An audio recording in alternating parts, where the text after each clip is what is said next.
Welcome back, and today it's going to be about 9 tips to build employee engagement. How can you get your employees much more engaged?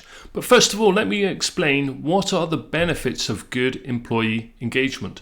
Well, first of all, you're going to have happier employees, a happier workforce, a better place for everyone to work in. And this often results in lower staff turnover because if staff are happy, they're not going to leave. And this is very profound in terms of the cost of rehiring and retraining people. It saves a lot of money.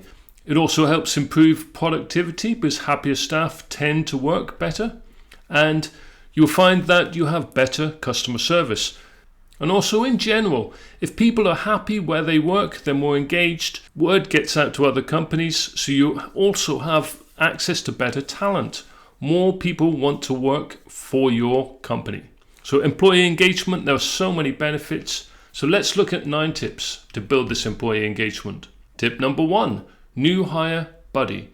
So one of the things that you can do, and it's very inexpensive, but it's very powerful, is to have a new hire buddy. So when someone starts at the company, you allocate another person who will work or be available to this new hire. So let me explain one thing as well, that the first 90 days are very, very important because this is the time when, I've seen statistics saying that about 30% of employees leave within the first 90 days. And this tends to be because people are not trained properly, they're not made to feel a part of the team, and they just are not given the right opportunity to settle into their job, and they leave. And if people leave, of course, as I've already mentioned, the cost of rehiring and retraining people can be substantial. It's a huge cost for any company. So a new hire buddy helps you to settle this person in. It provides them someone to ask questions to. So whatever they want to ask, if you've got a new hire buddy, this is the perfect thing to do. The new hire buddy can also do introductions, introduce the new hire to everybody else, the important people that they need to know. And of course, it's someone for the new hire to turn to. They will not feel alone. This is a great thing to do, very simple to do. Allocate a new hire buddy to the new hire. Tip number 2, create an inclusive environment. So an inclusive team. So somebody can have an disability. You see somebody could be in a wheelchair. You want them to be able to access the work environment in the same way, to have the same opportunities for promotion, the same opportunities for work task. They should not feel alienated in any way. So no matter who the person is, they should feel included. And as a manager especially, you need to make this happen. Psychological safety is important here. So this is when everybody feels a member of the team and feels open and able to ask questions, to make suggestions. They feel that they are included and able to participate and be a proper member of the team. So as a manager, you can lead by example. So make everyone feel welcome and included. So as I've mentioned, everyone should feel that they can participate, whether it's in meetings or in the work task, making suggestions. Everybody should feel relaxed and included. So really, there should be no barriers to inclusion. So it might be possible that you can offer hybrid options. So when I say hybrid, people working online, working from distance, working from home, or working in the office. If somebody has a disability and struggles to get to the office, maybe you can offer them the chance to work on certain days from home to make inclusion much easier. Let's look at point number 3, employee surveys. So this is a very easy thing to do. Well, easy in that you can easily send out a survey by email or by paper, but not so easy to design. The good thing about employee surveys, they are direct and a very useful option. You can get immediate feedback, but make sure that you design it so that you're asking open-ended questions. Questions where you can find out what and how your employees are feeling and what you can do to improve their engagement. Sometimes I use SurveyMonkey, but there's quite a few different tools that you can use for this. And one important thing I've got to say about employee surveys is you need to actively use surveys, because if you don't use the surveys, then people get bored of completing them because they see it as pointless. So it's got to be seen worth completing the survey. Basically, you want to avoid survey fatigue as well. So don't be sending too many surveys, do them too often, and they need to be acted on.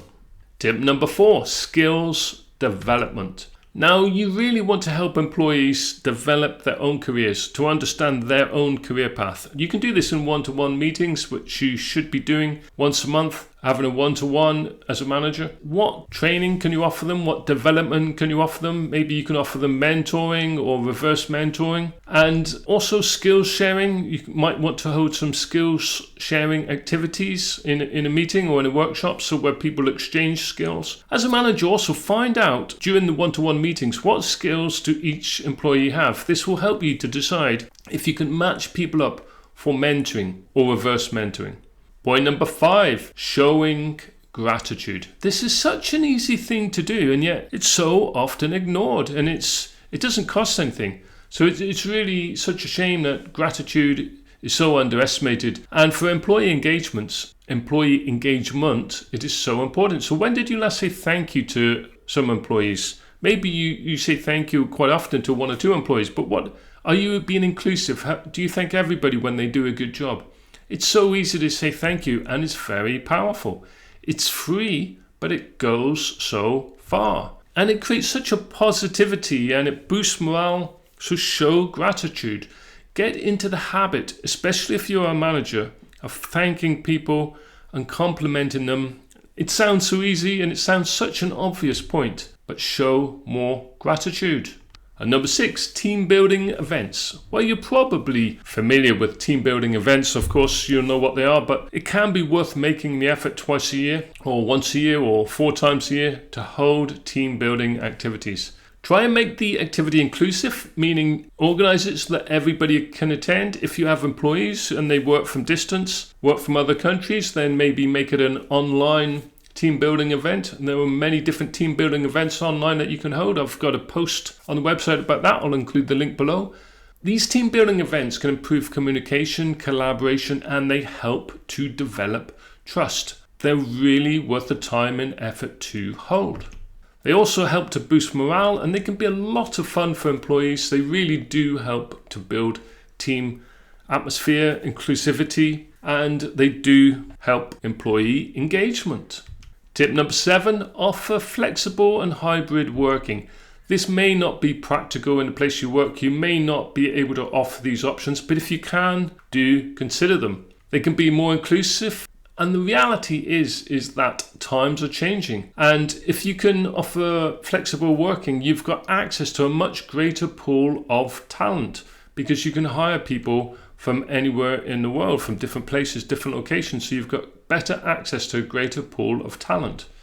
Of course, flexible and hybrid working, it does come with challenges, but it can be worth it. Of course, the challenges are that you may not have everybody in the office at the same time. They might be working different time zones. But think about parents as well, being able to help them to have the time to take their children to school, to collect them, and offering this flexible working environment. You'll find that employees are very often more loyal and stay with the company longer if you can offer this flexibility. You help them, and they usually repay in loyalty. Number 8, seek employee input. So we did talk about surveys earlier, so that's one option. But invite employees in your team often to give ideas. Make it an ongoing thing. Maybe you have a suggestion box or have an open door policy. So make it easy for people to give ideas, to give input. And in meetings as a manager, you can instill this kind of open dialogue. Actively seek their involvement. So remember, we're talking about employee engagement. By involving and engaging your employees, by asking for their involvement, listening to what they have to say, this is an excellent idea. Number 9, provide regular feedback. So as well as listening to your employees, you also want to be effective at giving them feedback. What are they doing well? What can you help them do better? By asking them and talking to them about what they need, you can work this out. What can you do better? So this is why one-to-one meetings every month can be so useful.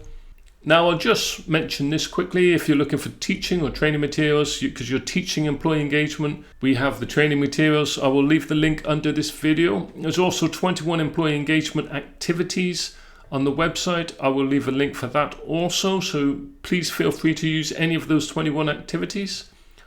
So I'm going to say once again, as I do it at the end of every video, please subscribe to this channel. Please, please, please. I'm going to be doing lots of videos coming up. And thank you so much for watching this video. I'm always so grateful that you gave up your time to watch this. See you soon.